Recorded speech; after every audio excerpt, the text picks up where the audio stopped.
لهذا وما كنا لنهتدي لولا أن هدانا الله أشهد أن لا إله إلا الله وحده لا شريك له وأشهد أن محمدا عبده ورسوله اللهم صل على حبيبنا وشفينا ومولانا Muhammadin sallallahu alaihi wasallam. Jemaah sekalian, Bapak Ibu yang saya berbahagia, kita bersyukur kita bersua dalam keadaan sehat walafiat, dan pada kesempatan petang hari ini kita bersua kembali dalam rangka meneruskan pelajaran hikmah ataukah syarah Bidayatul Hikmah kita yang ditulis pertama kali oleh Mullah Sadrah. Mullah Sadrah ini adalah filosof besar, lalu kemudian disyarah itu artinya diberikan perluasan pengertian oleh Allamah Tabatabai. Mari kita masuk ke screen untuk meneruskan pelajaran kita.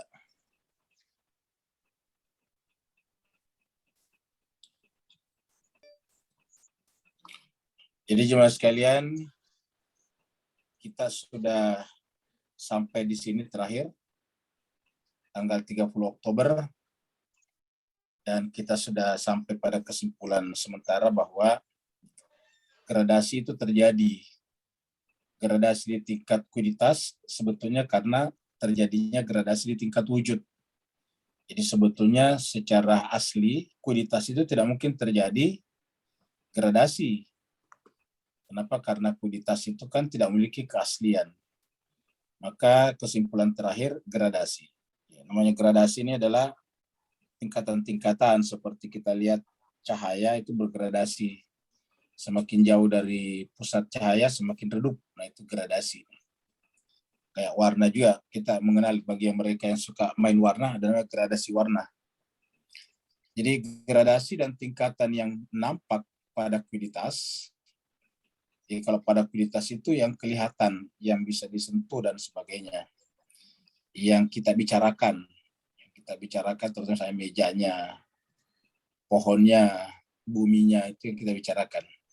Jadi gradasi dan tingkatan yang tampak pada kuiditas pada hakikatnya bersumber dari wujud.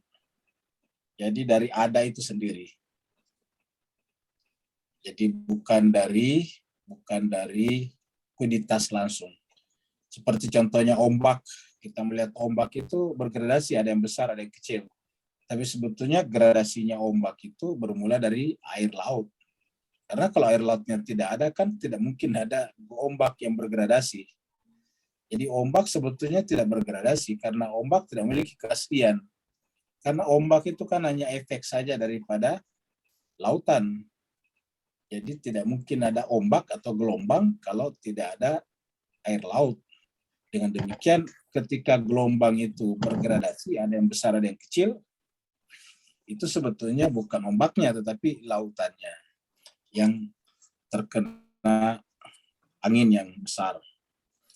Wujudlah yang bergradasi. Karena tadi, wujudlah yang hakiki. Wujudlah yang hakiki.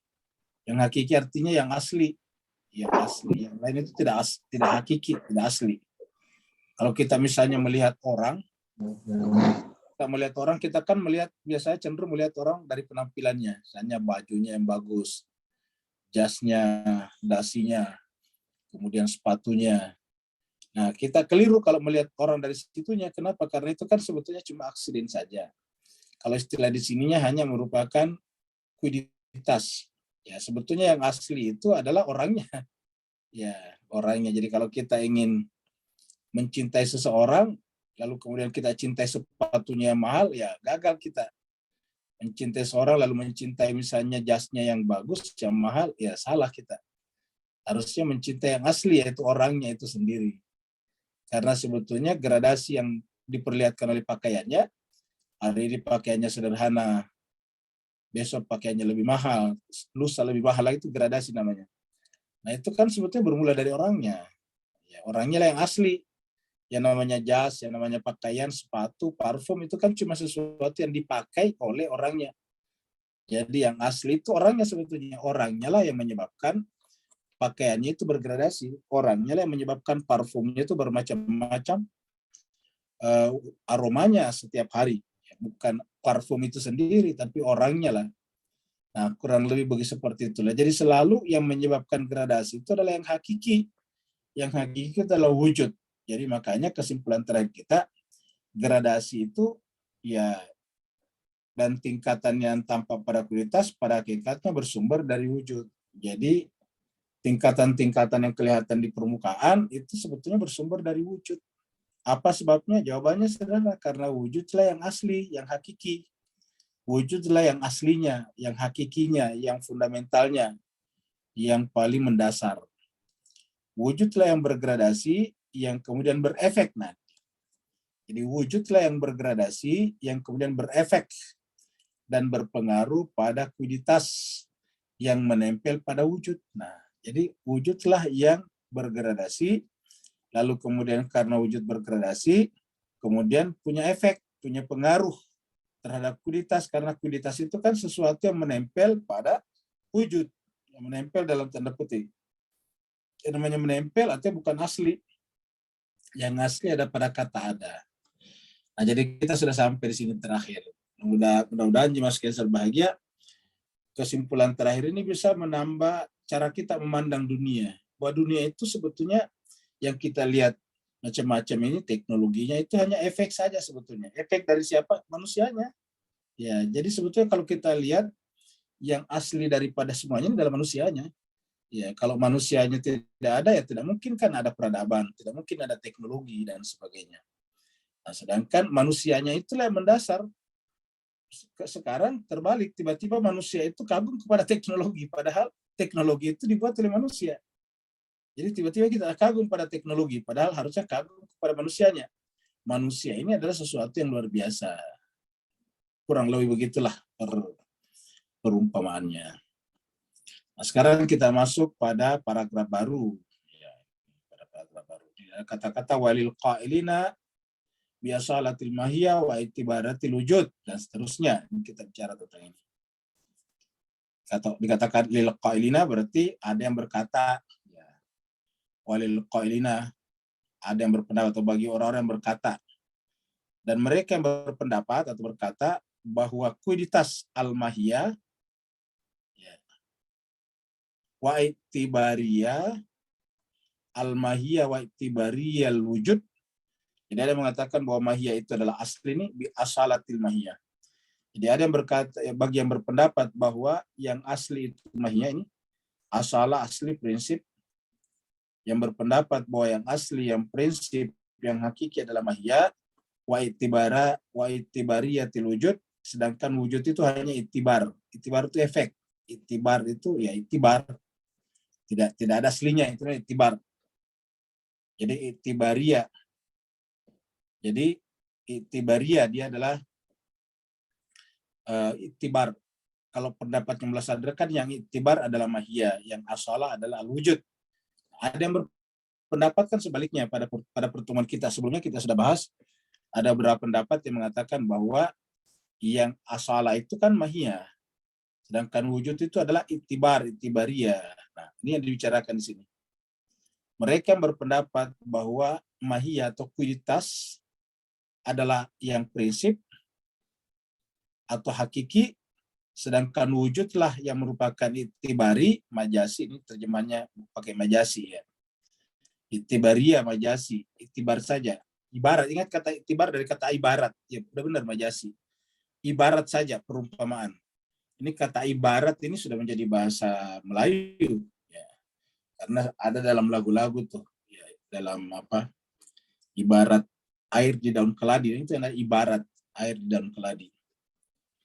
Jadi majasi dan non hakiki, tidak hakiki, mengajukan beberapa argumen. Jadi mereka yang berpendapat bahwa yang prinsip adalah kualitas, sementara wujud itu hanya majasi dan tidak hakiki, mengajukan beberapa argumen yang menurut Tabatabai lemah, menurut Mullah Sadra lemah. Ya, seperti perkataan mereka, jika wujud adalah yang prinsip dan hakiki, jadi jika wujud adalah yang prinsip dan hakiki, maka ia mestinya terwujud di alam eksternal.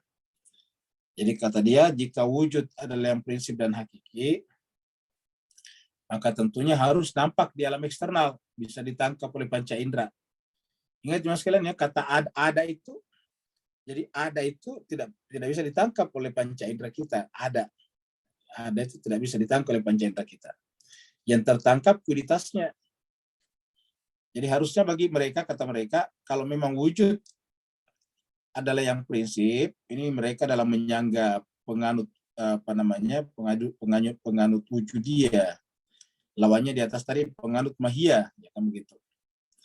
Jadi kata penganut mahiyah kepada penganut wujudiyah, jika wujud adalah yang prinsip dan hakiki, maka wujud harusnya mestinya terwujud, harus mewujud, harus ada, harus nampak maksudnya, harus terrealisasi, harus materialize, ya, harus terejawanta kalau bahasa Indonesia, harus terejawanta, harus termaterialisasi, harus bisa dilihat di alam eksternal.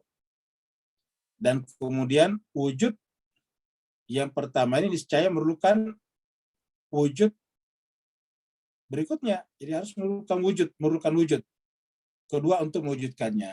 Jadi kan dia harus nampak di di alam eksternal. Kalau dia harus nampak di alam eksternal, otomatis harus ada yang menampakkannya. Ya, harus ada wujud yang menampakkannya. Harus ada bantuan wujud lain yang menampakkannya, yang mengadakannya. Dan wujud kedua ini, karena ia harus terwujud di alam eksternal pula, niscaya memerlukan wujud ketiga lagi, kan begitu. Untuk mewujudkannya pula di alam eksternal. Begitu harus. Akhirnya kemudian wujud menjadi mata rantai tidak bisa berhenti. Demikianlah seterusnya sehingga membentuk mata rantai ini dia. Ya, jadi misalnya yang eksternal ini kan harus dibutuhkan wujud untuk memperlihatkannya. Kan tidak mungkin dia memperlihatkan dirinya sendiri. Harus ada yang memperlihatkannya. Jadi dia wujud di bawahnya untuk kemudian memperlihatkan wujud eksternal tersebut. Begitu. Nah, wujud yang memperlihatkan wujud eksternal ini, ujung-ujungnya dia butuh wujud juga untuk mewujudkannya di balik alam eksternal. Nah, sehingga kata buku ini, kalau kita menerima pendapat seperti itu, maka yang terbentuk adalah mata rantai yang tidak terbatas. Istilah filsafatnya tasalsul. Ya. Jadi kalau itu terjadi, maka muncul namanya tasalsul, mata rantai. Ya. Jadi demikianlah seterusnya sehingga membentuk mata rantai yang tidak terbatas, yang disebut dengan istilah tasalsul. Dan tasalsul ini mustahil. Yang tasalsul mustahil. Makanya kan orang berpendapat bahwa alam semesta ini tidak berawal, pasti tasalsul namanya. Karena faktanya kan semua yang ada di alam semesta ini kan datang dan pergi, silih berganti. Kita sendiri manusia silih berganti. Kita bukan manusia pertama. Ada manusia sebelum kita, akhirnya ada kemudian Adam. Nah, kemudian Adam juga tidak diciptakan, tidak diadakan, dia akan ada terus sampai tak terbatas. Di atasnya Adam ada lagi, ada sampai kapan? Sampai menjadi mata rantai tidak terbatas. Namanya tasalsul. Dalam dunia pemikiran itu mustahil. Karena yang disebut dengan berpikir mencari yang terakhir, mencari sebabnya, kenapanya. Ya, yang namanya berpikir, contoh ada kasus. Begitu sumber kasusnya sudah ketahuan kan selesai. Ya, kalau sumber kasusnya belum diketahui, belum selesai. Contohnya misalnya dokter mencari sebab penyakitnya pasiennya. Ya begitu ketemu sebabnya kan sudah selesai. Nah tapi bayangkan kalau dalam dunia pengetahuan tidak ada selesainya. Tasalsul namanya, tidak ada selesainya mata rantai, kan kehidupan menjadi mustahil. Oleh sebab itulah harus ada akhirnya. Kalau tidak ada akhirnya tasalsul itu mustahil. Ya. Jadi tasalsul adalah sesuatu yang mustahil. Jawaban terhadap argumen tersebut. Jawaban daripada Mas Andra, wujud tentu saja mewujud di alam eksternal. Namun wujud tersebut terwujud dengan sendirinya atau dengan dirinya sendiri, bukan dengan perantaraan wujud lain. Ini tidak akan mengantarkan kita pada mata rantai yang tidak terbatas atau tasalsul. Ya, jadi wujud tentu saja terwujud dengan sendirinya di alam eksternal. Ya, karena namanya saja wujud. Namun wujud tersebut terwujud dengan sendirinya, bukan dengan bantuan wujud yang lain. atau dengan sendirinya sendiri atau dengan dirinya sendiri, bukan dengan perantaraan wujud lain. Nanti ini tidak akan mengantarkan kita kepada mata rantai yang tidak terbatas atau tasalsul. Ya, ini adalah kata mereka tadi, penganut kualitas ini. Argumen di atas berpijak pada 3 pendahuluan, 3 premis. Ya, jadi ini berbicara tentang tasalsul. Jadi Bapak sekalian, kita sekarang menemukan istilah baru, karena ini istilah baru bagi kita sekarang, tasalsul. Jadi tasalsul ini adalah istilah baru ya. Ya, tasalsul. Tasalsul artinya mata rantai, kayak rantai itu tidak terputus. Jadi Bapak sekalian kalau membayangkan rantai ya, rantai seperti ini nih, kekecilannya. Ya. Nah, kita punya rantai seperti ini. Kita namanya mata rantai nih. Ya. Bayangkan namanya kalau ini tidak terputus, tidak tahu kemana ujungnya. Ini namanya tasalsul. Ya, kalau ini adalah tidak terputus sampai kapan? Nah, itu menjadi tidak masuk akal, mustahil namanya. Mata rantai ini bisa terjadi mata rantai sebab akibat atau mata rantai wujud dan diwujudkan. Ini kalau tidak dihentikan di puncak namanya mustahil. Supaya masuk akal dia harus berakhir di sini. Aristoteles sendiri mengatakan bahwa mata rantai sebab akibat ini kan akibat. Ada sebabnya. Sebab ini juga tadinya adalah akibat.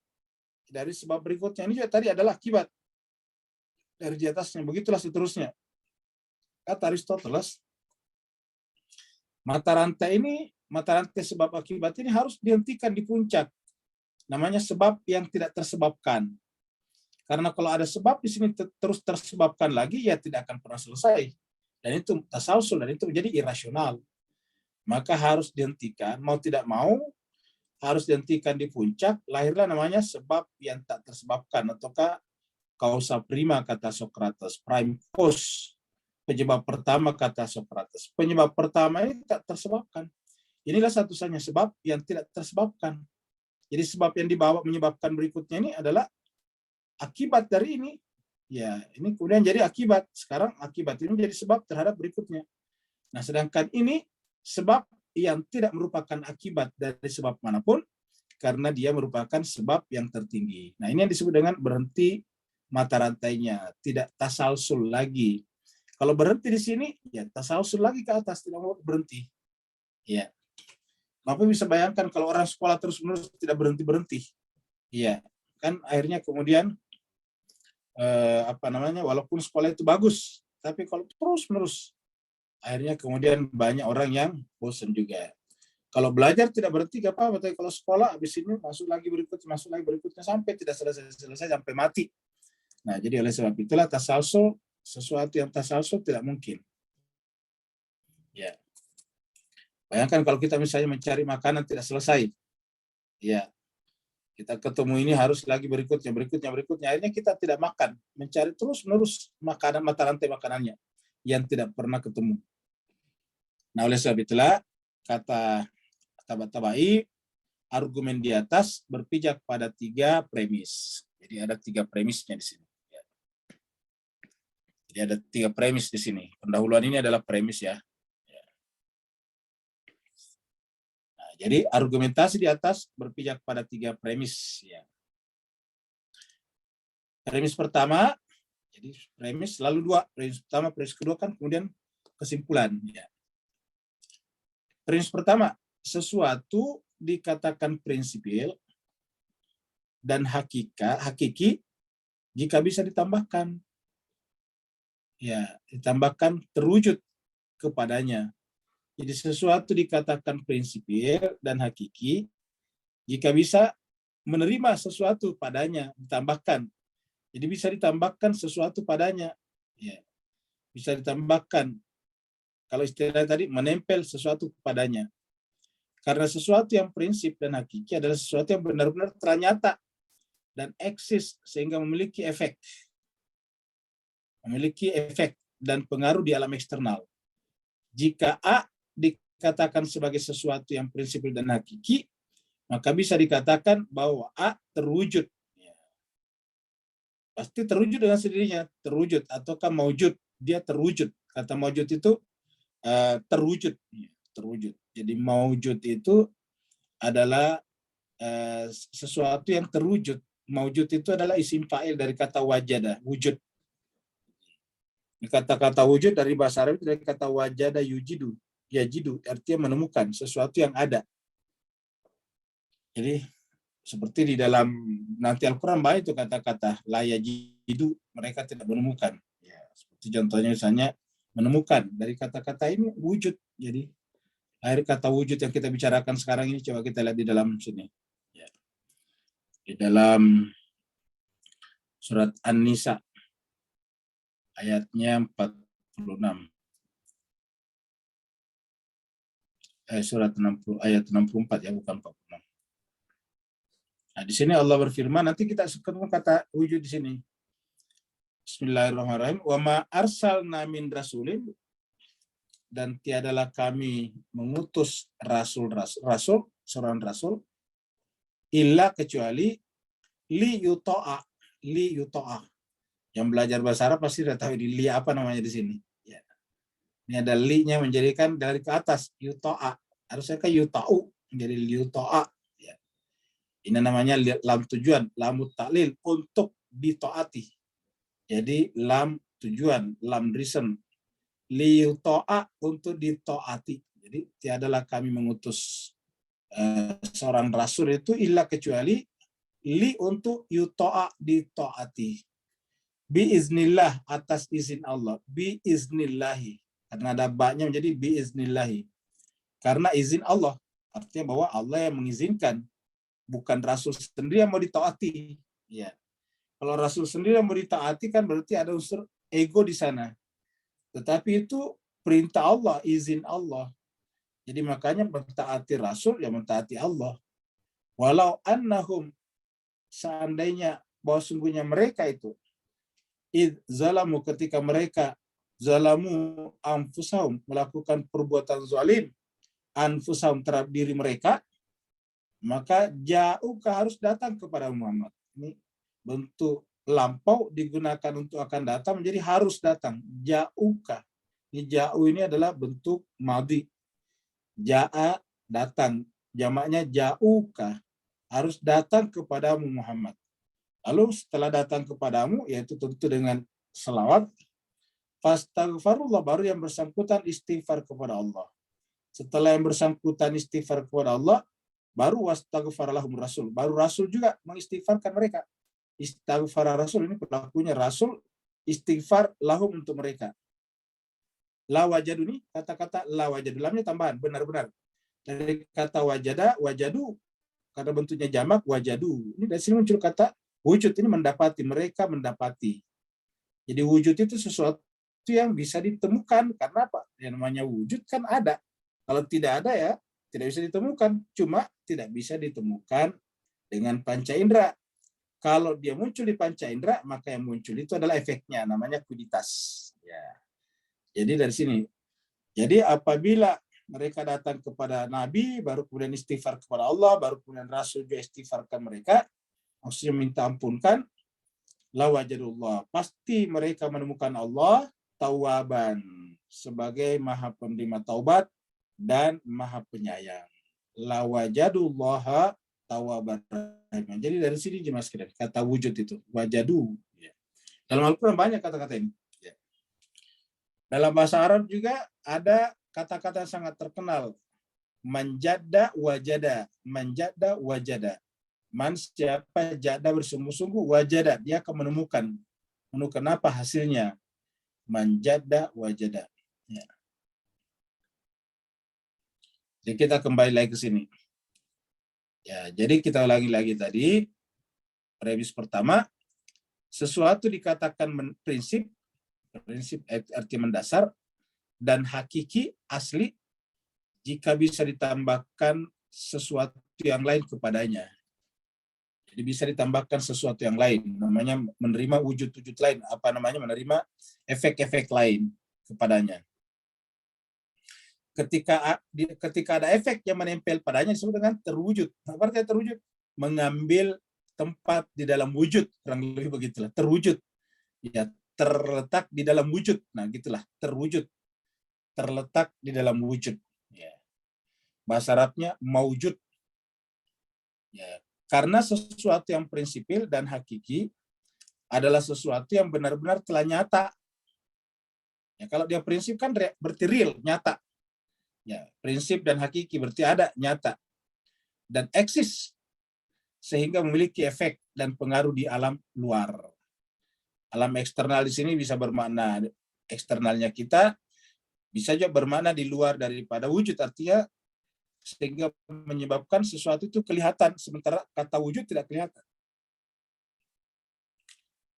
Jika A dikatakan sebagai sesuatu yang prinsip dan hakiki, maka bisa dikatakan A itu terwujud. Karena apa yang menjadi prinsip kalau dia tidak terwujud? Itu adalah pendahuluan ataukah premis pertama. Ya. Premis kedua, jika dikatakan bahwa wujud terwujud secara hakiki dan prinsip, serta memiliki pengaruh dan efek di alam eksternal, maka ini berarti terwujud atau maujud mesti ditambahkan pada wujud. Jadi maksudnya di sini sesuatu yang mengambil tempat pada wujud, itu terwujud, mesti ditambahkan kepada wujud. Jadi yang disebut dengan terwujud itu sesuatu ditempelkan, ditambahkan pada wujud, supaya wujud ini benar-benar ada dan eksis di alam eksternal. Ingat, wujud ini maksudnya tanda petik, ya, yang di eksternal. Dengan demikian, maksudnya wujud di sini tanda petik karena aslinya kuiditas, cuma dia terwujud berkat ada wujud yang mendahulunya. Dengan demikian, wujud mesti memiliki zat tersendiri. Jadi wujud mesti memiliki zat tersendiri yang sebelumnya sudah ada, agar bisa ditambahkan wujud lain kepadanya. Karena kalau tidak ada wujudnya awalnya, bagaimana ditambahkan suatu kepadanya? Sehingga wujud bisa dikatakan terwujud di alam eksternal. Misalnya, katakan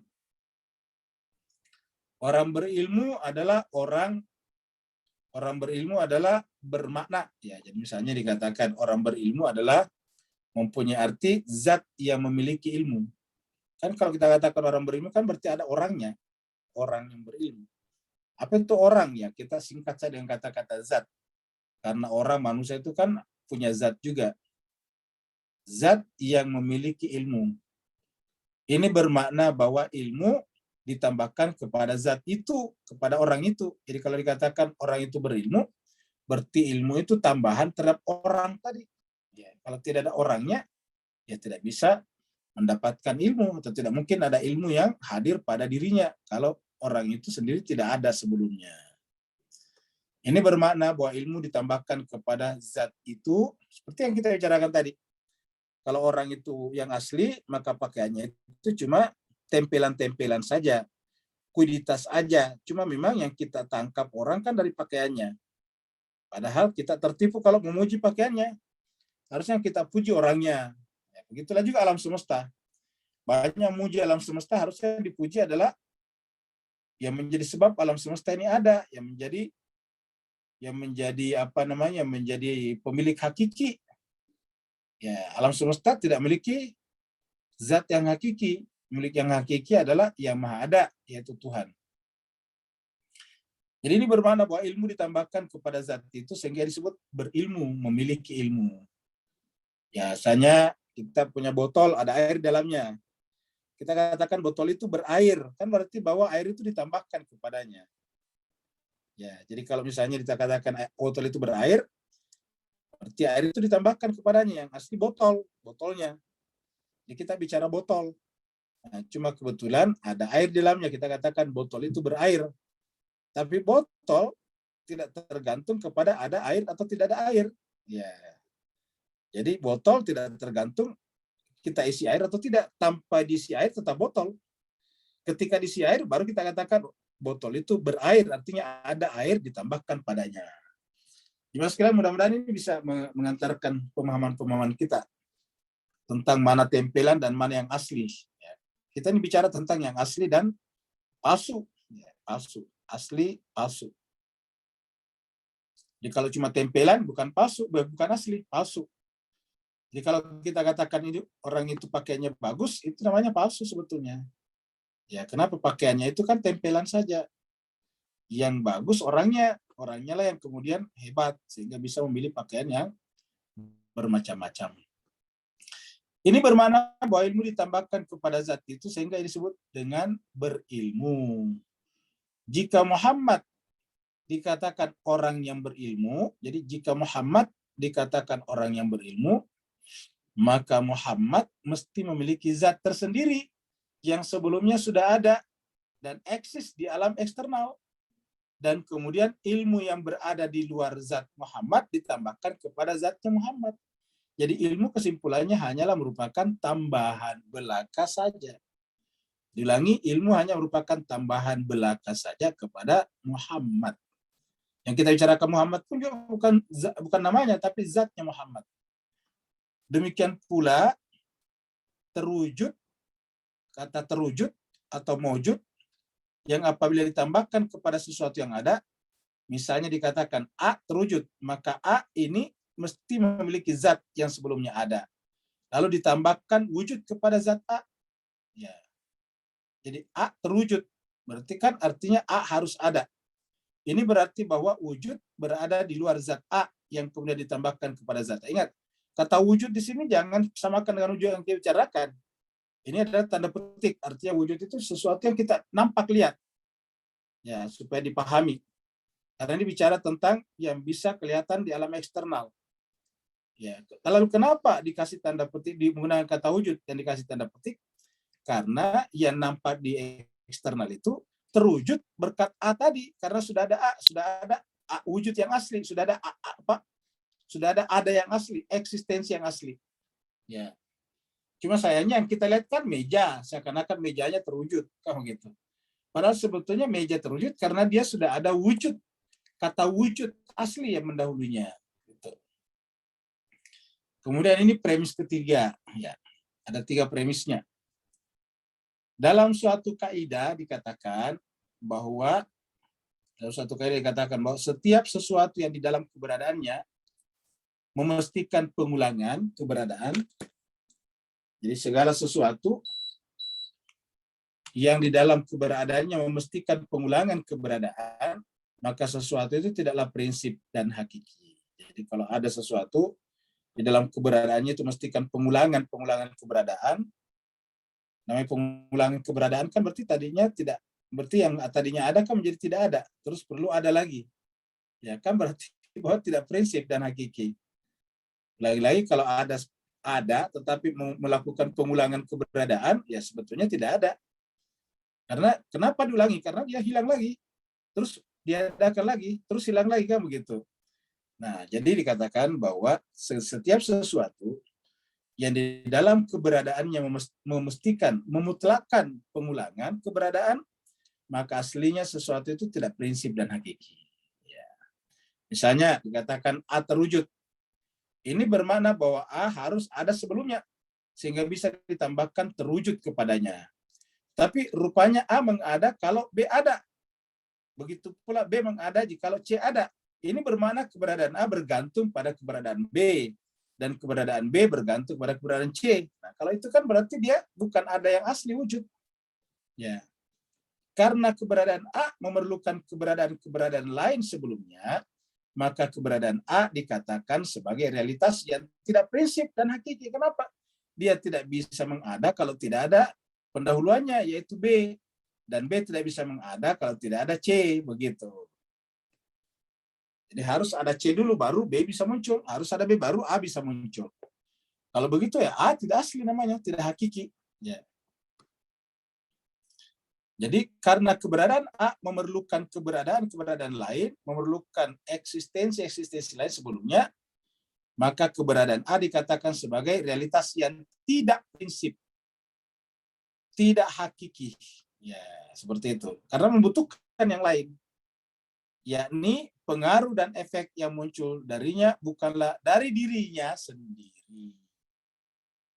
Jika keberadaan A tidak berhenti pada suatu keberadaan yang hakiki, maka akan berkonsekuensi pada tasalsul yang merupakan hal yang mustahil. Contoh misalnya tadi, untuk A terwujud butuh B.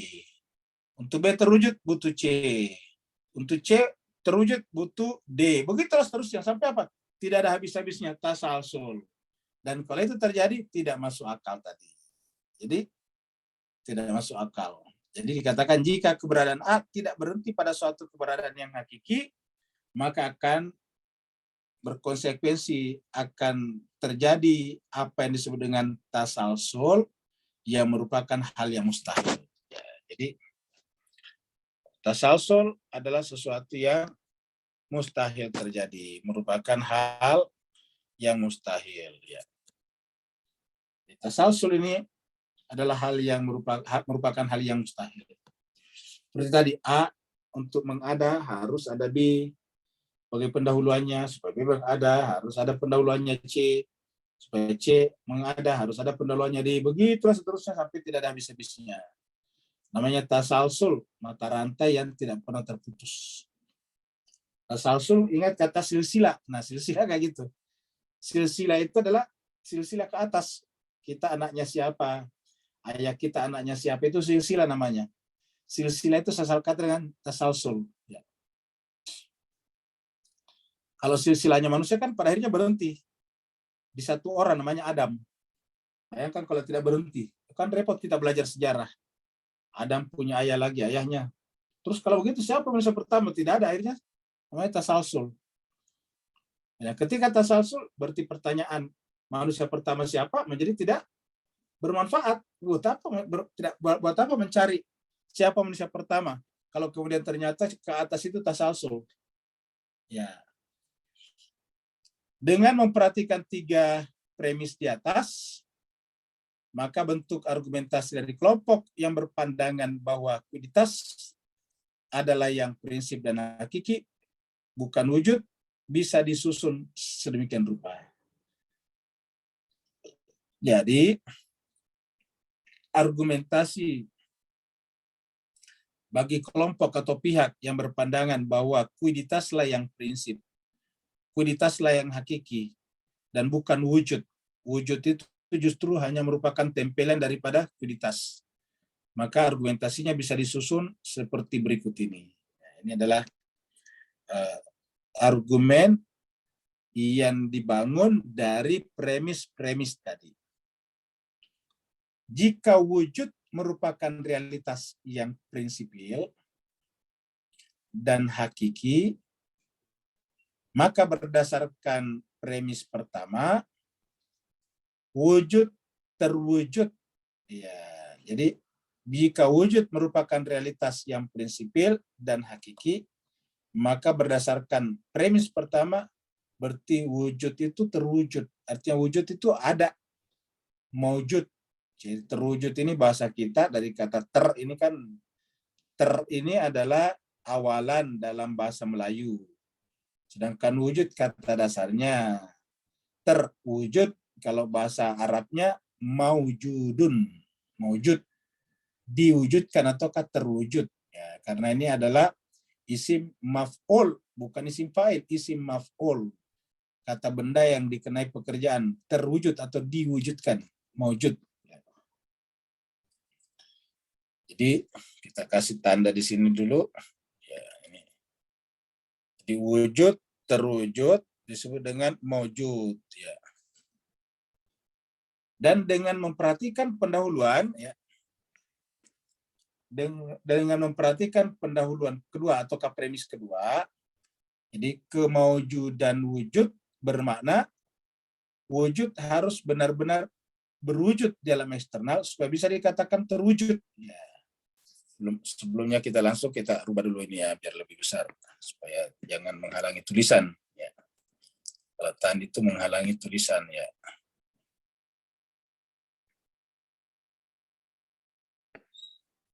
Ya.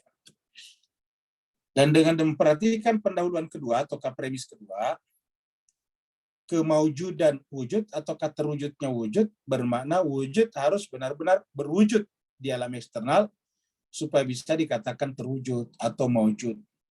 Dengan ungkapan lain, wujud A mesti berpijak pada wujud B supaya bisa dikatakan terwujud.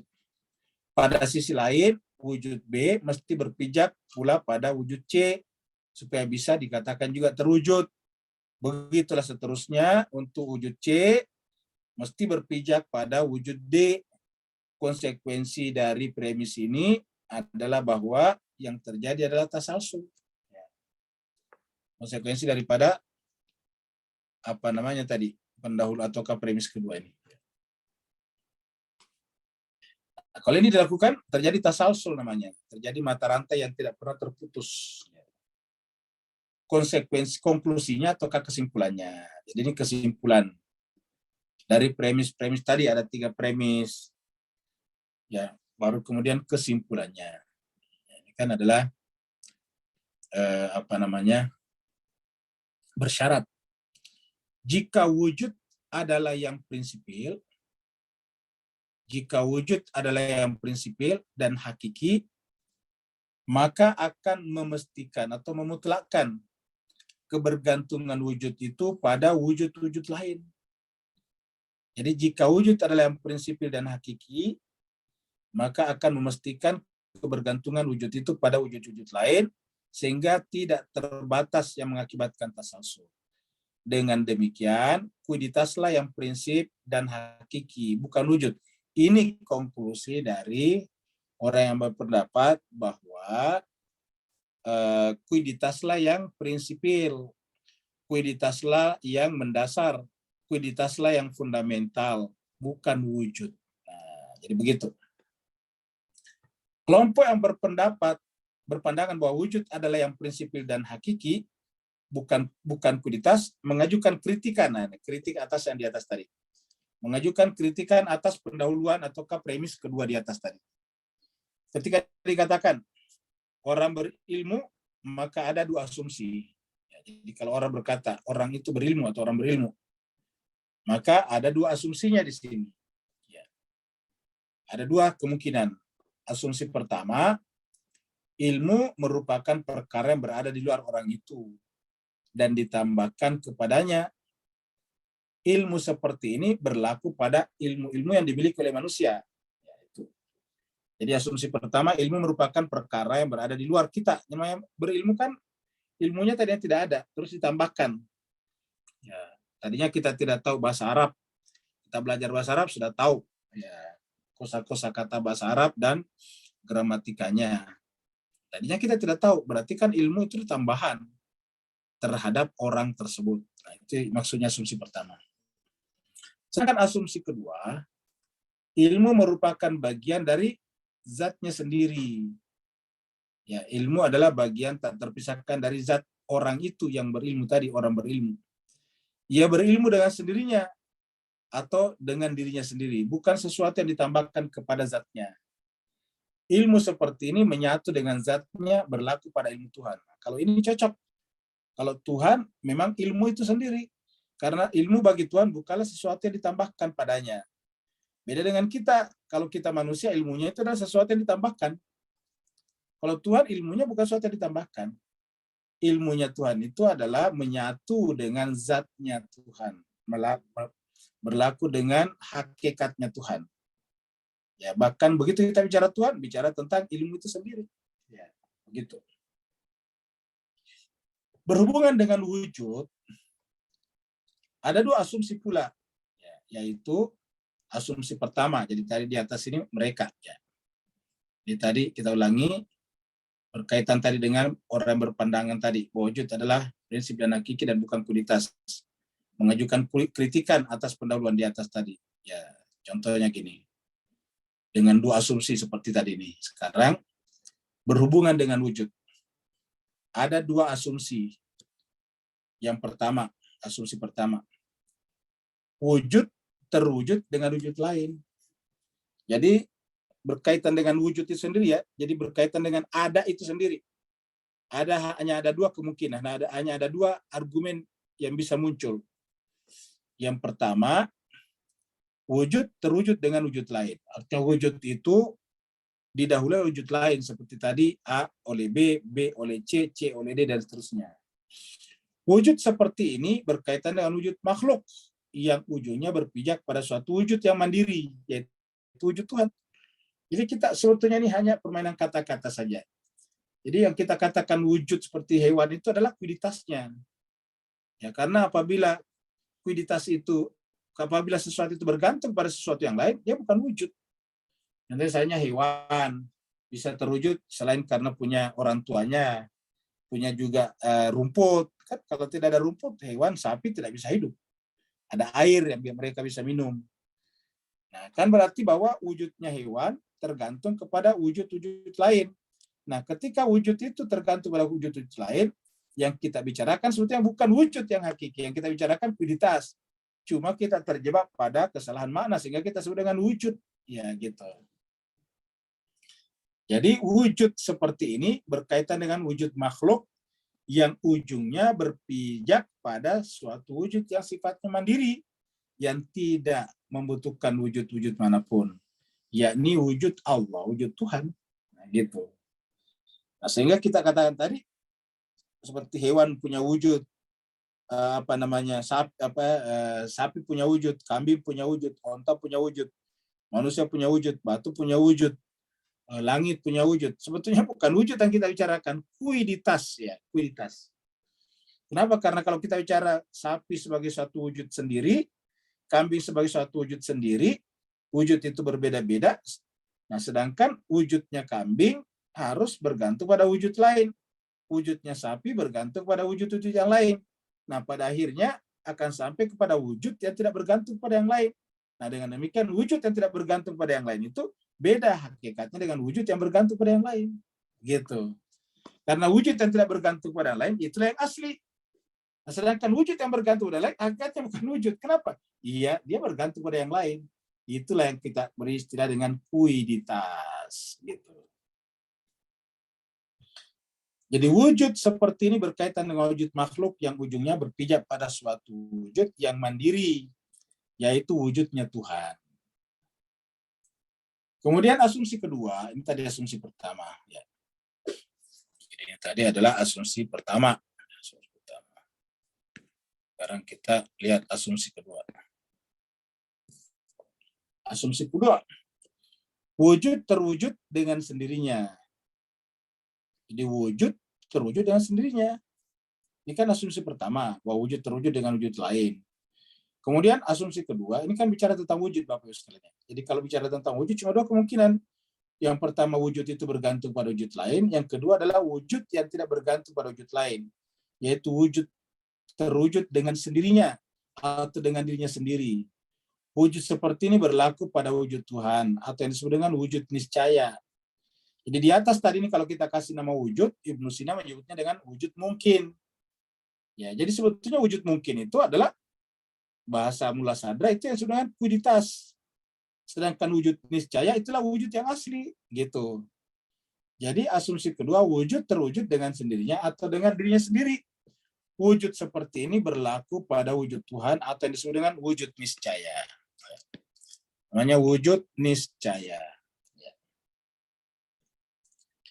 Dengan demikian, jika dikatakan wujud terwujud, maka yang dimaksud adalah wujud asumsi kedua. Ya. Yaitu wujud terwujud dengan sendirinya maksudnya. Wujud itu terwujud dengan sendirinya, tanpa didahului oleh siapapun juga. Karena dia adalah wujud satu-satunya yang ada. Selain daripada itu, bukan wujud, tetapi diwujudkan oleh wujud tersebut. Diwujudkan oleh wujud tersebut berarti dia menempel padanya. Seperti tadi, ilmu tadi ditempelkan kepada kita, tapi kita menempelkannya dengan mencari ilmu. Tapi namanya tempelan. Ya.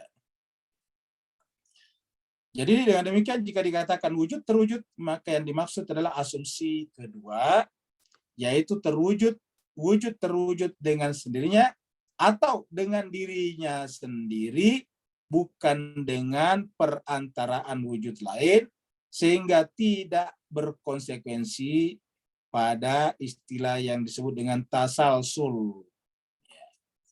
Jadi Bapak Ibu sekalian, saya kira sudah jelas ya. Jadi orang mengatakan bahwa yang prinsip itu adalah kuiditas tertolak. Kenapa? Karena orang berprinsip bahwa yang prinsip adalah kuiditas, ternyata kuiditas itu kan berdiri pada kuiditas yang lain, yang disebut dengan wujud yang lain.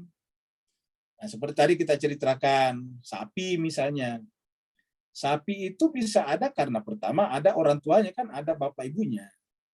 Satu, yang kedua harus ada rumput-rumputan terus-menerus. Kalau tidak ada rumputan, sapinya mati. Tidak ada air, sapinya mati. Tidak ada oksigen, sapinya mati. Kan berarti bahwa keberadaan sapi itu bergantung kepada wujud-wujud lain, yaitu udara, oksigen, rumput, air, kemudian orang tuanya, kemudian ada satu lagi bumi, dan seterusnya. Kemudian pasti juga rumput juga bergantung pada yang lain. Nah, yang kita bicarakan ini kata Mullah Sadra sebetulnya bukan wujud yang asli, yang kita bicarakan adalah kuiditas. Ya, kita sebetulnya cuma tertipu saja. Ya, kita tertipu menganggap yang kuiditas itu adalah wujud, yang wujud itu adalah kuiditas, begitu. Terbalik, terbolak-balik. Dengan demikian dikatakan wujud tadi terwujud apabila dia mengikuti asumsi yang kedua. Supaya tidak terjadi tasalsul mata rantai yang tidak terputus. Ya. Bayangkan kalau tadi sapi diadakan oleh bapak ibunya sapi diadakan, begitu seterusnya. Dan tidak berhenti, ya terjadi tasalsul. Berputar-putar seperti lingkaran setan, kata orang. Ustaz, boleh tanya Ustaz? Ya, silakan Bu. Kalau perkataan sama erti dengan kualitas dalam bahasa Melayu itu apa Ustaz? Kualitas. Kuiditas, ya. Sama erti. Ya. Kalau yang sama artinya dengan kuiditas dalam bahasa Melayu ini bisa kita artikan dengan barang bukan. Oh. Barang. Jadi kualitas ini bahasa apa Ustaz? Kualitas ini bahasa Inggris. Bahasa Inggris. Quiddity. Kalau bahasa Arabnya? Bahasa Arabnya mahia. Oh, mahia. Mahia apa dia itu? Iya, betul, mahia. Apa dia? Gitu. Penting juga saya asyik dengar kualitas. Jadi kita sampaikan di sini ya. Ya, mana tadi? Ini dia. Ya, kita sampaikan di sini. Jadi kuiditas ini ya. Kuiditas ini dari bahasa Inggris sebetulnya, quiddity. Ya. Ya. Quiddity ya ini. Nah, jadi kuiditas ya. Kalau bahasa Arabnya adalah mahia. Karena bukan sudah tahu bahasa Arab sedikit, jadi mahia ini bukan dua kata, ma dan huwa, ma huwa. Jadi kata Ustaz ma. tulis dalam bahasa Arab. Ini ma. Bagus. Ma tambah huwa. Ini ma huwa gitu. Ma huwa, ma itu apa? Huwa dia. Jadi apa dia? Meja apa itu meja? Sapi apa itu sapi, kan begitu, ma huwa. Nah, kemudian dikasih kata sifat, dikasih yah di belakangnya. Bahasa Arab kan kalau dikasih sifat belakangnya, seperti misalnya orang Hindu, Hindia, kan begitu. Orang Hindu, orang Hindi, orang Hindia, orang India. Ya. Indonesia, kan begitu. Jadi kalau orang yang memiliki dia adalah orang Indonesia, bukan negaranya, Indonesia. Ya, bukan Indonesia dia-nya. Seperti ada di Indonesia ada Muhammadiyah, pengikut Muhammadiyah, Ahmadiyah, kan begitu. Ahmadiyah yang di Pakistan itu. Ahmadiyah, Muhammadiyah. Tarekat Khalwatiyah, ini kan dari kata berkhalwat. Karena selalu sifatnya dia berkhalwat, Khalwatiyah, kan begitu.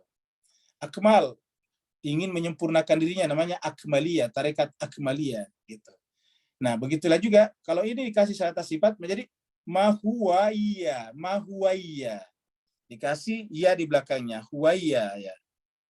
Nah, huwaiya di belakangnya. Mahuwaiyatun. Ya, mahuwaiya. Nah, kemudian mahuwaiya ini ditakhfif artinya diringankan bacanya menjadi bukan lagi huwaiya tapi mahia gitu, disingkat jadi mahia. Jadi ini menjadi hiya. Hiya ini ma, ya disambung ke sini menjadi mahia. Akhirnya ini kata-kata mahia di sini. Ya. Ini mahia. Jadi mahia ini dari kata ma apa, huwa apa dia? Ya. Ma huwa. Kalau orangnya kan tanya man huwa. Yang bertanya tadi man huwa. Ya, huwa ibu kam min Singapura, kan begitu. Jadi kalau orangnya man, kalau bendanya ma. Makanya kalau ditanyakan yang cocok, yang mirip dengan bahasa Melayu, kuiditas ini kurang lebih misalnya barang, benda, barangnya. Ya, kalau benda sebetulnya kurang tepat. Kalau benda itu kan kelihatan. Kalau barang yang kita bicarakan. Jadi barang atau sesuatu yang kita bicarakan. Ya, jadi barangnya, kualitas itu barangnya. Seperti misalnya kita bicara tentang, kita bicara tentang misalnya meja ada. Ya. Yang kita bicarakan selalu mejanya, bukan adanya. Ya. Mejanya terbuat dari apa, modelnya seperti apa, belinya di mana, kan mejanya sebetulnya bukan. Ya. Jadi kita jarang bicara adanya. Ya, kita kebanyakan bicara mejanya. Kalau bicara adanya pasti dikatakan di rumahnya Bukam ada meja, tidak ada. Nah, berarti yang kita bicarakan mejanya lagi. Setelah mengatakan ada, setelah itu kita bicara mejanya. Bentuknya seperti apa, terbuat dari plastik, kayu, besi, belinya di mana dan seterusnya. Itu yang kita bicarakan nanti mejanya. Karena mejanya lah yang bisa ditanyakan mahia gitu. Bisa lagi yang lain lagi kalau ada yang tidak Baik, mengerti. terima kasih Ustaz. Ya, sama-sama Bukam. Cuma itu tadi Ustaz ada sebut tentang asumsi 1, asumsi 2. Jadi Ustaz tadi kata tentang asumsi 2 itu tentang wujudnya Tuhan itu lebih pada tentang wujud nescaya. Nescaya tu apa maksudnya pula? Niscaya mesti, must. Emas. Macam Ya. wajib lah gitu mesti. Wajib, betul-betul ya. Okey. Ya. Wajib. Jadi asumsi pertama tadi ditolak, yang benar adalah asumsi kedua, yaitu bahwa sebetulnya wujud ini ada dan wujud itu aslinya ya Tuhan. Jadi ketika kita bicara tentang ada, ini wujud, ini kok wujud ada nih. Ya. Disebut ada, ini ada bahasa Melayu. Ini bahasa Arab ini. Kenapa? Karena bisa ditemukan tadi dari kata wajada. Ini tadi dari kata wajada ya, wajada, manjada wajada kan begitu. Wajada dari kata wujud dari kata wajada. Wajada masdarnya menjadi wujudun. Nanti menjadi wujudun. Menjadi wujudun ya. Jadi wujudun. Wajada menjadi wujudun, wujud. Bisa ditemukan. Wujud artinya ditemukan, wajada artinya ditemukan, wujud ya bisa ditemukan. Kenapa? Karena dia ada gitu. Jadi ada itu sesuatu yang ditemukan, artinya sesuatu yang nyata. Ya. Walaupun dikata nyata di sini tidak harus dilihat oleh panca indera. Seperti Tuhan itu nyata, tapi tidak dijangkau oleh panca indera. Seperti itu. Di wajada.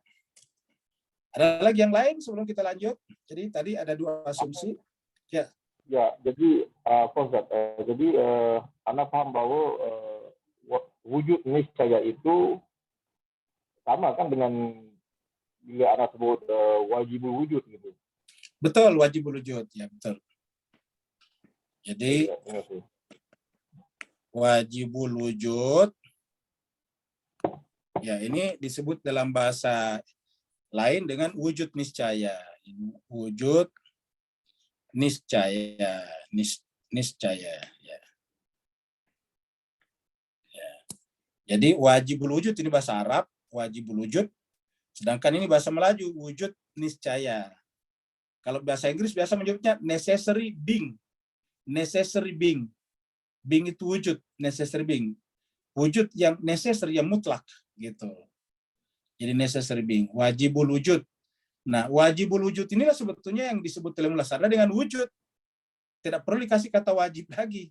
Sedangkan kalau istilahnya Ibnu Sina, mungkinul wujud. Jadi ada lagi yang lain, istilahnya mungkinul wujud. Ya. Mungkinul wujud. Mungkin nunul wujud yang nombor 1 Ustaz Iya, dari kata mungkin tadi, mungkin. Mungkin. Iya. Yang nombor 1 itulah Ibnu Betul, Sina. yang nomor 1 tadi. Asumsi nomor 1. Jadi mungkin wujud, wujudnya mungkin. Artinya apa? Mungkin wujud, mungkin tidak wujud. Mungkin ada, mungkin tidak wujud. Mungkin wujud. Ya. Biasa disebut dengan kontingen bin. Ya. Kontingen bing. Wujud yang mungkin ada, mungkin tidak ada. Jadi mungkinul wujud. Wujud yang boleh ada, boleh tidak ada. Nah, ini apa namanya? Diterjemahkan tadi wajib wujud, diterjemahkan wujud niscaya. Mungkin wujud kita terjemahkan dengan wujud mungkin, bahasa Melayunya wujud mungkin. Ya, wujud mungkin. Ya. Ini mungkin wujud mungkin. Kenapa mungkin? Ya, mungkin ada, mungkin tidak ada. Nah, wujud mungkin atau kemungkinan wujud ini kalau istilahnya Ibnu Sina oleh Mullah Sadar disebut tadi dengan mahiyah, kuiditas. Ya, jadi ini kuiditas. Ini yang disebut dengan ini. Jadi kita kasih nomor dulu. Ini 1, ini adalah 2. Nah, yang 1 inilah yang disebut dengan wujud. Ya. Tanpa ada kata wajib lagi. Yang kedua ini disebut dengan kuiditas. Ya. Kuiditas, begitu. Ya. Jadi kalau istilah lain wajibul wujud atau wujud niscaya disebut dengan wujud saja kalau versinya Mullah Sadra. Sedangkan wujud mungkin atau mungkin wujud oleh Mullah Sadra disebut dengan kuiditas. Jadi tidak perlu dibagi wujud-wujud kayak gitu. Ya. Jadi kuiditas. Kalau pertanyaan tadi apa itu kuiditas? Ya kita sebut barangnya saja. Ya, mejanya, rumahnya, keretanya, negerinya, bintangnya, langitnya, rembulannya, dan seterusnya. Boleh tanya lagi soalan Ustaz? Maaf. Ya, silakan. Yang kita sedang belajar ni apa filsafah Ustaz nama? Namanya filsafah hikmah. Istilah hikmah. Falsafah hikmah. Ya, ini betul. Ya, betul. Kalau bahasa lain falsafah. Jadi maknanya kita tengah bicara tentang makrifatnya Allah ke macam mana Ustaz? Saya pun macam kurang kita faham. bicarakan sekarang bukan ini. Sebenarnya kita makrifat kepada Allah nih. Jadi macam banyak istilah-istilah yang macam macam kita ni baru kan macam bingung juga. Dia berpusing-pusing kat situ. Jadi mungkin macam wujud lagi kan. Jadi mungkin tujuannya untuk apa? Untuk kita faham, kita kenal Allah. Macam mana Ustaz? Mungkin Ustaz terangkan. Untuk kita mengenal Allah, bahwa yang hakiki itu hanya Allah. Selain daripada Allah tidak hakiki, tidak asli. Jadi macam pembicaraan bukunya agak tebal kan. Jadi macam setiap istilah tu dia menghuraikan tentang kewujudan Allah tu lah maksudnya gitu. Dia jadi falsafah kita bicara tentang falsafah ketuhanan bukan. Jadi kita sebut falsafah ketuhanan. Masya Allah. Mungkin saya baru Ustaz, mungkin saya bertanya, maaf. Nggak apa-apa, bagus justru bukan. Falsafah yang lain juga pasti butuh. Falsafah ketuhanan inilah yang kemudian kita sebut dengan hikmah. Ya. Hikmah. Karena hikmah ini adalah menjadi tujuan agama. Kita membaca surat Luqman karena dia mendapatkan hikmah. Ya. Yu'til walaqad ataina Luqmanal hikmah. Jadi salah satu yang mendapatkan hikmah itu adalah Luqman. Ya. Walaqad ataina Luqmana al hikmah. Dan hikmah ini adalah tujuannya pengajaran para nabi bukan. Ya. Kita lihat adakah sama Ustaz macam falsafah ini sama dengan kita belajar tauhid, keadilan macam mana itu? Macam usuluddin. Dia lain ke Ustaz? Sebetulnya sama bukan. Yang penting dikasih kata ketuhanan. Kalau falsafah saja tidak persis sama. Ya. Kalau falsafah saja berarti berbicara tentang hakikat-hakikat saja. Tidak selamanya ke Tuhan. Tapi kalau dikatakan falsafah ketuhanan, kita lebih khusus, lebih spesifik bicara tentang hakikat Tuhan. Ya. Karena kan falsafah ini adalah mempelajari hakikat-hakikat. Apa hakikat materi misalnya. Nah, tetapi kalau dikasih kata Tuhan di belakangnya falsafah ketuhanan atau filsafat ketuhanan, maka kita bicara secara khusus, secara spesifik, hakikatnya Tuhan itu seperti apa. Nah, memahami hakikatnya Tuhan itu namanya hikmah. Gitu. Maka ini pelajaran penting sebetulnya. Baik, terima kasih Ustaz. Masya Allah. Terima kasih Ustaz. Nah, kita misalnya lihat di sini, ya, surat 61 ini. Ya. 62, ya, bukan 61. Sini Allah berfirman di 62, Huwaladzi, dialah Allah yang mengutus fil ummiyin, di tengah-tengah masyarakat ummi, rasulan, seorang rasul, minhum, dari kalangan mereka sendiri, dari kalangan yatlu, mengajarkan alaihim, kepada mereka, ayati, ayat-ayatnya, wa yuzakkihim, dan mensucikan jiwa mereka, dari paham-paham yang Wa tidak benar. yu'allimuhum. Wa yu'allimuhumul kitaba, dan mengajarkan kepada mereka Alkitab. Terakhir wal hikmah, ini bukan wal hikmah nih. Ya. Jadi puncak ujung daripada pengajaran Nabi itu al-hikmah. Makanya dicontohkan di antara orang yang mendapatkan hikmah padahal bukan Nabi adalah Luqman. Walaqad ataina Luqmana al-hikmata. Dan siapa yang belajar agamanya sampai kepada memahami hikmah ini, berarti dia telah mendapatkan kebajikan yang banyak. Seperti yang kita baca di dalam surat Al-Baqarah ayat 269. Surat Al-Baqarah ya, ayatnya 269. 269. 269. Nih. Ya.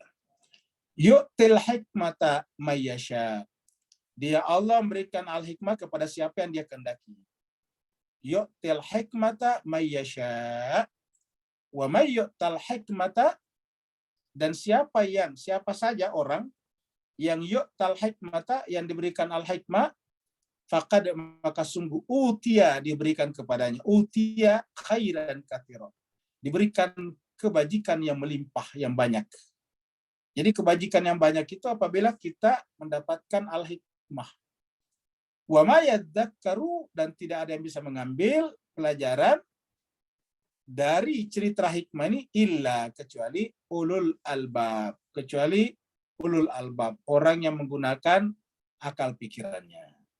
Nah, jadi banyak sekali ada dalam Al-Quran membicarakan tentang hikmah.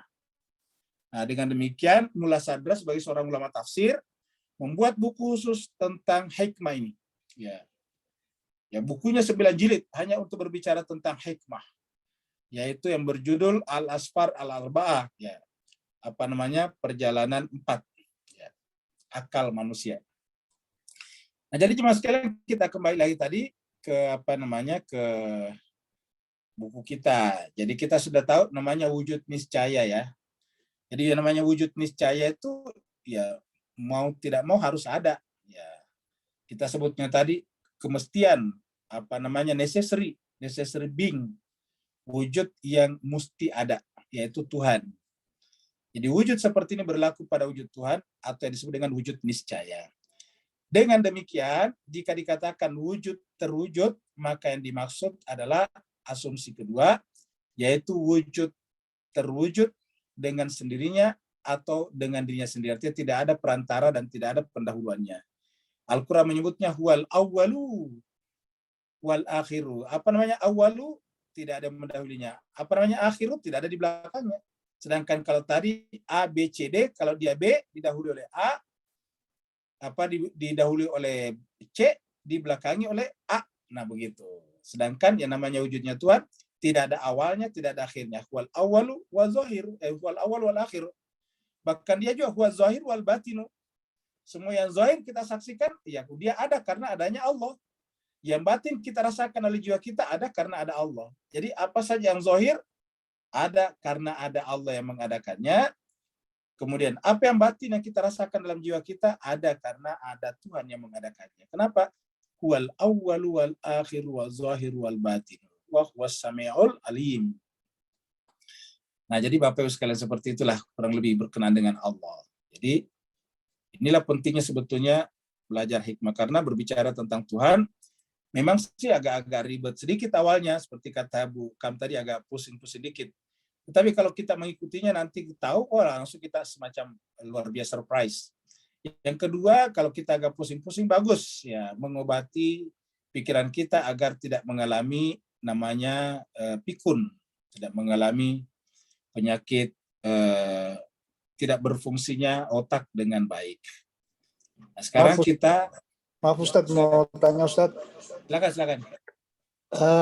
Jadi yang sore ini yang diajarkan Ustadz kepada kami adalah wujud yang diadakan,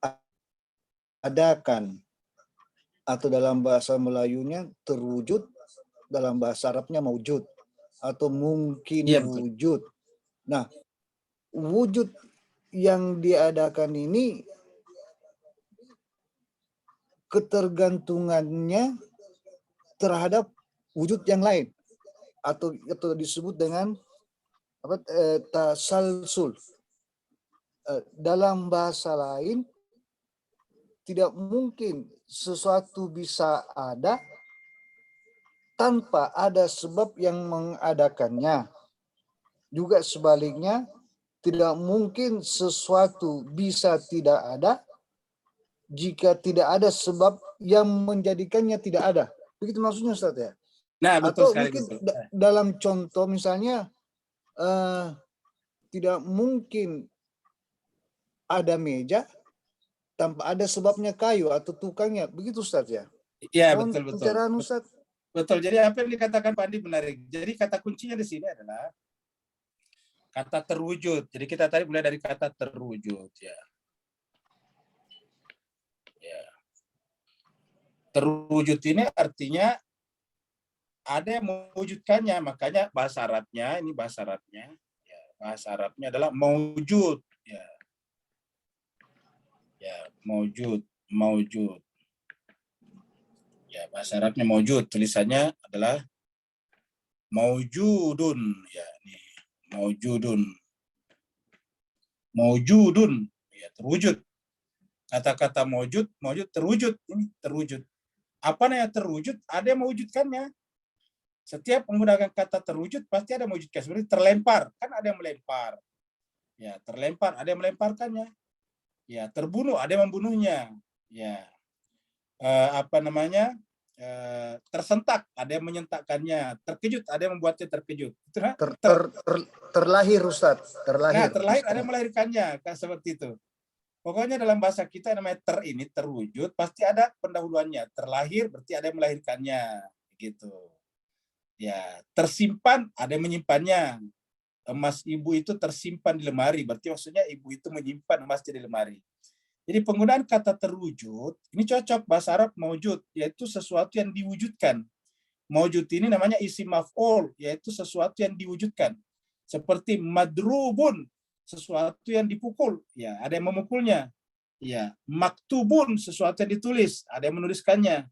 Maktubun, ya. Ini namanya maf'ulun, sesuatu yang dikerjakan. Itu dari wazannya, timbangannya dari kata maf'ulun, ya. Jadi timbangan bahasa Arabnya adalah maf'ulun, ya, maf'ulun, ini maf'ulun, ya, ini timbangan bahasa Arabnya maf'ul.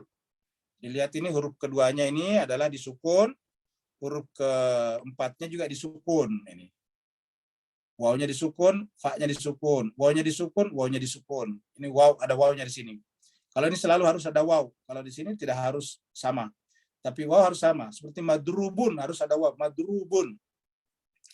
Ya, maftuhun, ya, maftuh itu artinya terbuka. Maftuhun terbuka, ya. Jadi maftuh dari kata fatah, ya, tahu maftuhun terbuka tuh, maftuhun, ya. Kenapa jadi begini maftuhun, ya. Maftuhun ini maftuhun ini maftuh artinya terbuka dari kata-kata fatah, maftuhun terbuka, ya. Nah, jadi Mas Keser Bahagia jadi artinya jadi namanya terwujud, ya, terbuat, ada yang membuatnya. Jadi kalau kita katakan ini terbuat dari kayu, berarti ada yang membuatnya dari kayu, ya. Jadi meja ini terbuat dari kayu, pasti ada yang membuatnya dari kayu, ya. Jadi kayu dibuat jadi meja. Nah, meja ini terbuat dari kayu. Jadi kata terwujud menunjukkan ada yang mewujudkannya. Jadi segala sesuatu selain wujud namanya mewujud sebetulnya. Jadi meja adalah mewujud, pohon adalah mewujud, kemudian mewujud. Nah, Mas Keser Bahagia, karena mewujud ini mempunyai mata rantainya harus berhenti pada yang mewujudkannya, namanya wujud. Nah, jadi mewujud ini harus ada wujud. Jadi setiap yang namanya ini harus ada wujud di sana, ya. Harus ada wujud. Inilah wujud, bukan lagi mewujud, wujudun. Ya, ini tulisannya ini adalah tulisan Arabnya adalah wujudun, ya. Wujudun, beda lagi tulisannya, tidak ada mimnya, wujud, ya. Dari kata wajada, yujidu wujudun, ya. Jalasa yajlisu julusun. Ini pernah kita pelajari di bahasa Arab nih. Ya, jadi kata bayak tubuh kutubun, kan begitu. Dahala yadkhulu dukhulun, ya. La yasmahu bidukhuli ilal mustashfa. Tidak dibolehkan membawa masuk ke rumah sakit. Masih ingat dulu itu. Ya. Jadi dukhul itu masuk. Ya, jadi wujudun. Nah, jadi dari situ muncul kata wujud. Ya, jadi wujud itulah yang satu-satunya yang tunggal, yang tidak ada pendahuluannya. Kalau tadi ini apa namanya mewujud, ada pendahuluannya. Ada yang mewujudkannya. Seperti dari kata Pak Andi, ada meja, ada tukang, ada kayu yang mendahulunya. Kalau tidak ada kayu, tidak ada tukang, ya tidak mungkin terjadi meja. Jadi meja itu namanya tercipta, ada yang menciptakannya. Terwujud, ada yang mewujudkannya. Kurang lebih begitulah. Nah, oleh mula sadar, supaya tidak terjadi kekacauan, yang disebut dengan maujud ini disebutnya dengan kuditas, mahya. Gitu. Sedangkan wujud yang satu itu disebut dengan wujud. Jadi bagi mula sadar, wujud cuma satu. Gitu. Ada lagi yang lain pertanyaan harus banyak tanya. Ustaz, Ya, silakan. mungkin yang Ustaz baru terangkan tentang maujud, apa tu, maf'ulun dan maftun ini kan akhirnya pada wujud. Mungkin untuk lebih kita pelajaran ni lebih menarik dan kita dapat fahami, mungkin Ustaz boleh minta setiap kita ni contoh-contoh. Jadi kita boleh keluarkan, misal saya cakap okey, contohnya saya cakap katil. Apa yang boleh saya faham daripada katil tu? Mungkin falsafah yang kita sedang belajar ni kita boleh melihat di sekeliling kita. Mungkin kita boleh beri contoh. Mungkin daripada situ nanti akan lebih, saya rasa kita lebih mendalam fahami. Mungkinlah itu je saya kasih pandangan lah. Baik, bukan. Jadi kesimpulannya ialah apa saja yang kita lihat di sekitar kita yang berbeda-beda ini. Mobil kan, kereta kan berbeda dengan sepeda, sepeda berbeda dengan motor, kereta satu berbeda dengan kereta lain, kereta Toyota beda dengan kereta Honda misalnya. Pokoknya banyak sekali macamnya. Orang-orang juga berbeda-beda. Ayah dan anak sama-sama orang, sama-sama manusia, tapi berbeda. Ada ayah, ada anak. Kemudian apalagi pohon-pohonan juga. Pohon-pohonan juga banyak, berbeda-beda. Sama-sama pohon mangga, tetapi berbeda-beda. Ada mangga A, mangga B, mangga C, dan seterusnya. Pokoknya negara-negara juga berbeda-beda. Walaupun kita sama-sama tinggal di Asia Tenggara, nama negaranya berbeda. Ada Thailand, ada Kamboja, ada Filipina, ada Malaysia, Singapura, dan Indonesia. Nah, semuanya berbeda-beda. Kesimpulannya kita sebut dengan plural. Semuanya disebut dengan plural, bineka, bermacam-macam. Jadi semua yang plural ini, semua yang macam-macam ini, semua yang serba-serbi ini adalah kuiditas. Kuiditas. Jadi semua yang serba-serbi, semua yang plural ini adalah kuiditas. Jadi yang ini yang pertama ya. Semua yang pusparagam, ya pusparagam. Ya, pusparagam itu yang bahasa Arab, bahasa Inggrisnya tadi plural. Ya. Yang plural, pusparagam, plural macam-macam ini. Bineka bermacam-macam. Ya, ini yang disebut dengan kuiditas. Ini yang disebut dengan kuiditas. Ya, kuiditas, kuiditas. Ya. Pertanyaannya kenapa disebut kuiditas? Ya, karena mereka ini selalu ada yang mendahulunya. Contohnya tadi misalnya bukam ada yang mendahulunya, yaitu orang tuanya. Ya gitu kan, harus ada orang pendahuluannya. Ya, anak kita pendahuluannya adalah kita yang mendahului. Meja ada yang mendahului apa? Kayu. Kalau mejanya terbuat dari kayu berarti ada yang mendahulunya, kayu. Ada apa lagi yang mendahulunya? Tukang meja. Kalau tidak ada tukang meja, ya meja tidak bisa tercipta, terbuat. Jadi segala sesuatu yang plural ini, yang pusparagam ini disebut kuiditas saja karena dia ada pendahuluannya. Ya tidak prinsip, tidak bisa dengan sendirinya ada. Semua tidak bisa dengan sendirinya ada. Manusia tidak bisa ada dengan sendirinya. Pohon mangga tidak bisa ada dengan sendirinya. Pohon-pohon lain tidak bisa ada dengan sendirinya. Gunung-gunung tidak bisa ada dengan sendirinya. Kota-kota tidak bisa ada dengan sendirinya. Selalu harus ada pendahuluannya, ada yang mendahulunya. Dan karenanya disebut dengan kuiditas. Ya. Waalaikumsalam Ustaz. Waalaikumsalam warahmatullahi wabarakatuh. Silakan. Afwan semua. Barakallahu fi azim panas. Ustaz, afwan Ustaz. Ya. Setelah fana baka dalam Tuhan lalu berada di makan kurb, sama imkan, maka menjelma Muhammad kualitas kepada hakiki tadi, lalu menjelma kepada akhlaknya, ilmunya, kuasanya, kehendaknya, perbuatan ilahiyah tadi kan. Maka saat itu dengan akulah dia mendengar, melihat, berbicara. Boleh beri pencerahan dalam topik kaitan yang kita bincangkan panas hari ini. Barakallahu fiik. Afwan semua. Baik, terima kasih banyak. Sebelum kita jawab tadi dari Pak Nur dari Singapura, kita teruskan dulu poin kedua supaya nyambung nantinya. Satu, semua yang pusparagam, semua yang plural, semua yang serbaneka itu adalah disebut dengan kuiditas. Sedangkan yang disebut yang kedua adalah tunggal, yang tunggal.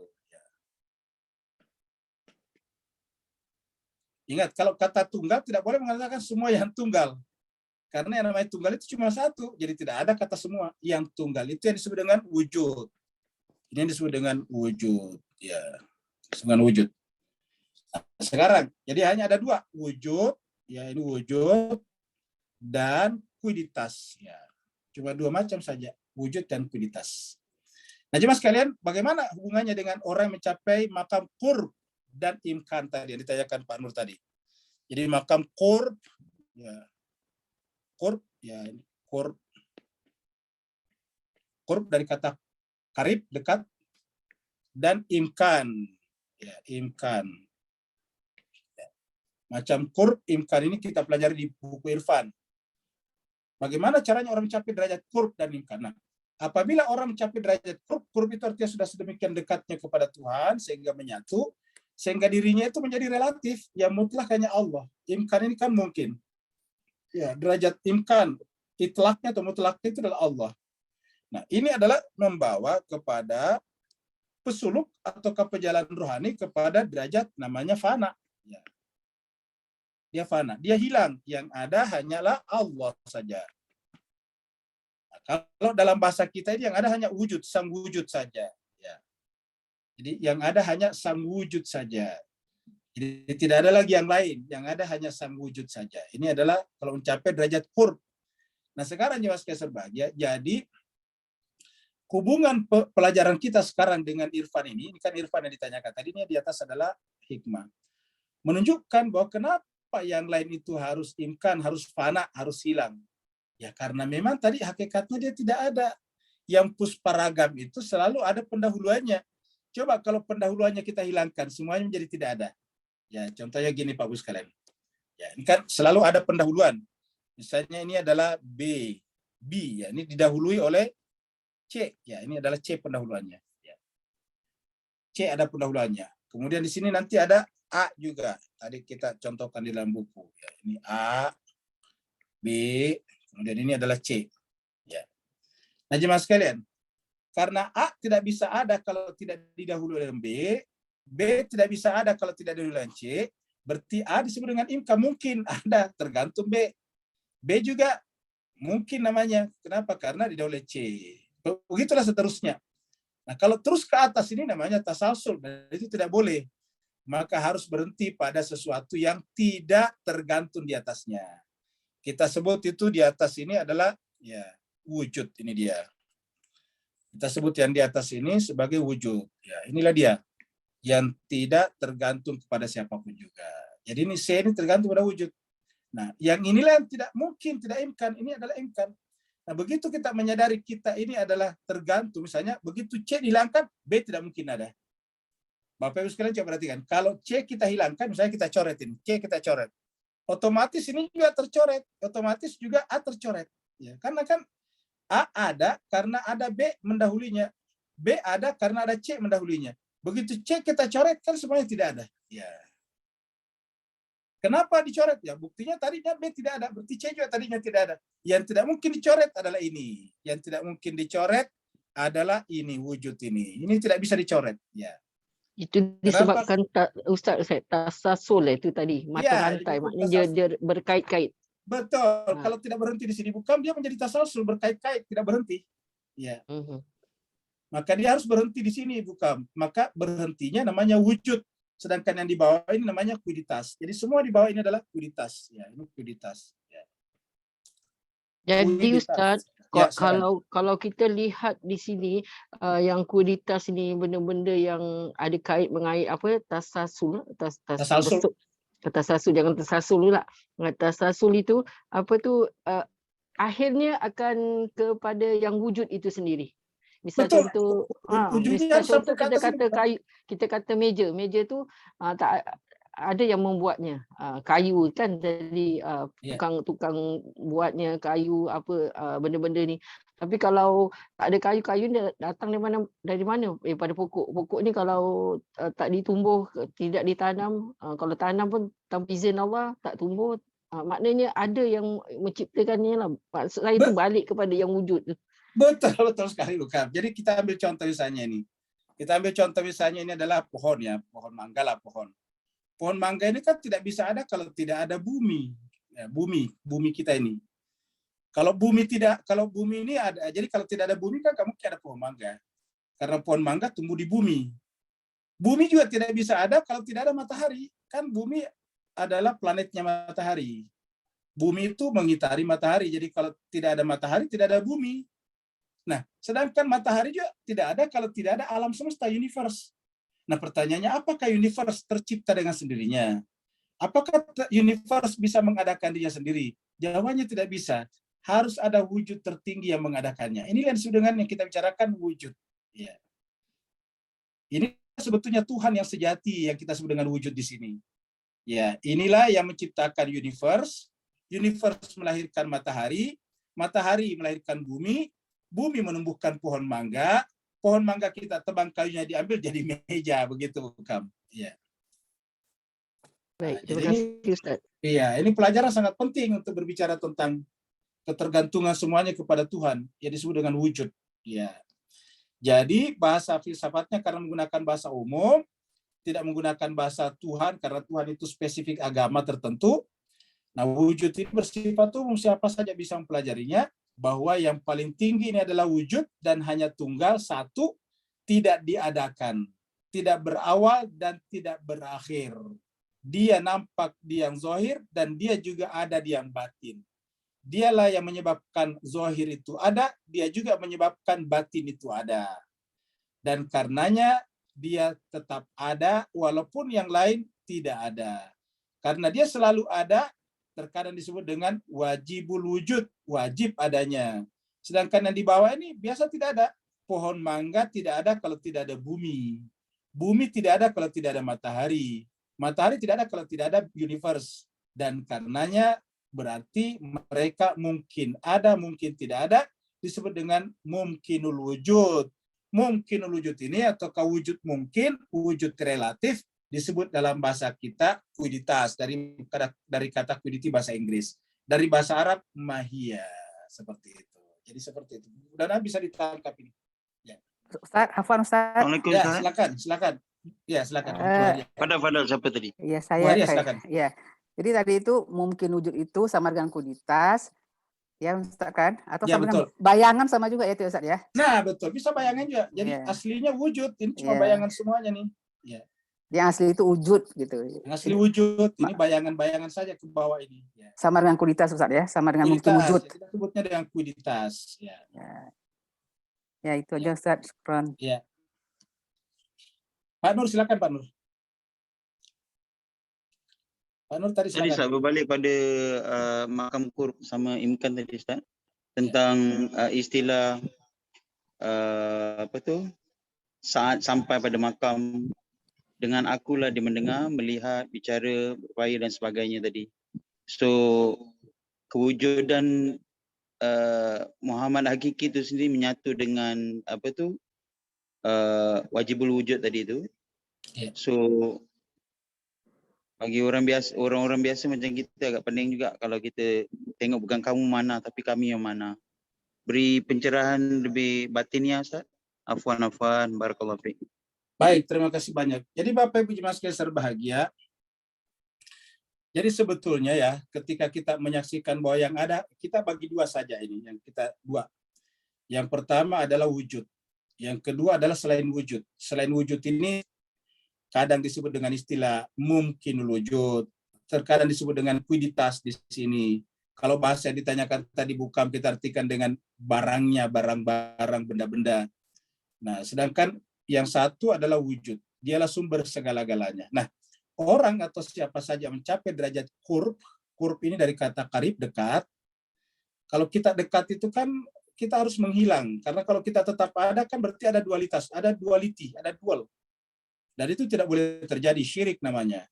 Jadi kalau kita mendekat kepada dia kita sebut di sini adalah sang maha wujud ataukah sang wajibul wujud itu, maka kita harus merelativisir diri kita, menghilangkan diri kita. Apabila kita merasa diri kita juga ada, saya ada, berarti kan ada dua ada. Terjadilah namanya syirik di sini.